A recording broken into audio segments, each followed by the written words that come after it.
নমস্কাৰ সকলোকে। অসমীয়া বোৱাৰী মামনি ইউটিউব চেনেলটোলৈ আপোনালোক সকলোকে স্বাগতম জনাইছোঁ। আশা কৰিছোঁ সকলো ভালে আছে আৰু আমিও ভালে আছোঁ। এইফালে বিহুৰ কাম কৰি আছোঁ আৰু এইকেইদিন মানে আমাৰ অসমীয়া মানুহৰ গাত তত নাই আৰু কাৰণ মাঘৰ বিহু ভোগালী যিহেতু নানান ধৰণৰ পিঠা লাড়ু এইবিলাক বনাব লাগে আৰু এইফালে আজি বনাই আছোঁ মুড়িৰ লাড়ু আৰু মুড়িৰ লাড়ুত মানে বেছিয়ে হ'ল কাৰণ মিঠাইখিনি অকণমান বেছিকৈ দিয়া গ'ল। তাত মুড়ি দেওঁতে মানে লাড়ু কেইটামান বেছি হৈ গ'ল আৰু মুড়িৰ লাড়ুখিনি হোৱাৰ পিছতে আকৌ এইফালে তিল ভাজি থোৱা আছে।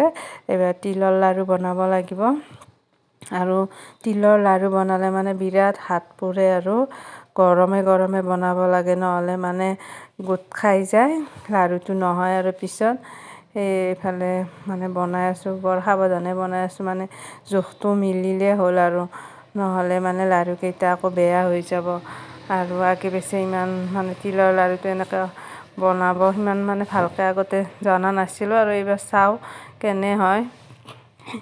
এইফালে আকৌ গুড়খিনি বেছি গোটা কৰি লৈ তিলখিনি দিলোঁ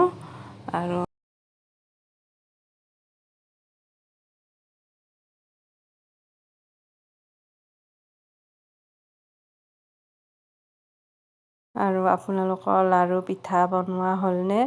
আমি কালিয়ে বনালোঁ গুড়ৰ লাড়ু আৰু এইফালে নাৰিকল আৰু চুজিৰ লাড়ু বনালোঁ আৰু আজি এইখিনি বাকী আছিলে, সেইকাৰণে এইখিনিও বনাব লৈছোঁ আৰু বনাম এতিয়া।